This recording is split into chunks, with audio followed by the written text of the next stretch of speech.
अगर आपके पास भी BS6 सुपर स्प्लेंडर है और उसके अंदर साउंड की प्रॉब्लम है, आपको हम साउंड सुनाते हैं कि इस बाइक का साउंड कैसा है।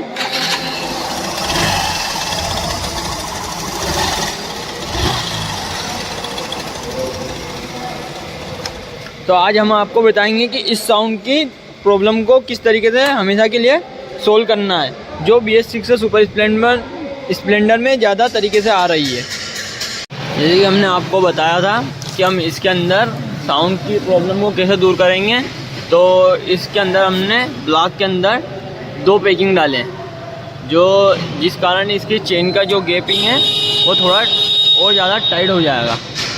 तो इसका और डबल पैकिंग इसके हमने बदले हैं, तो इसका ये पार्ट्स नंबर है जैसे बदला है। और हम इसके अंदर एक न्यू चेन टेंशनर को डालेंगे, ये चेन टेंशनर है।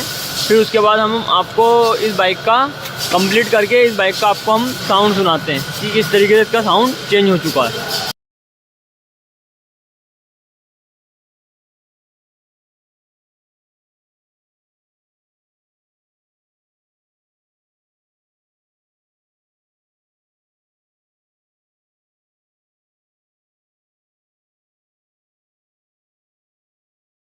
ये हमारी बाइक कंप्लीट हो चुकी है। जैसे कि हमने इसका लिफ्टर चेंज करा और डबल पैकिंग लगाकर टेपिट की सेटिंग सही से कर दी है। और अब इसको हम आपको साउंड सुनाते हैं कि किस तरीके से इसका साउंड हो चुका है।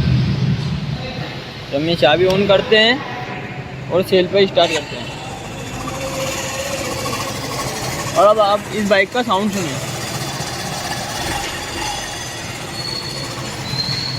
किस तरीके से इस बाइक का साउंड, जैसी बाइक का साउंड पहले था उसी तरीके से इसका बाइक का साउंड हो चुका है।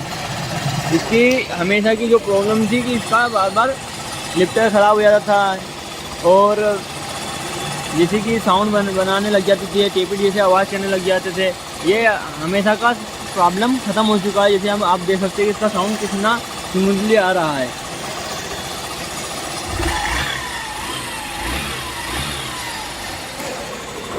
तो ये थी हमारी आज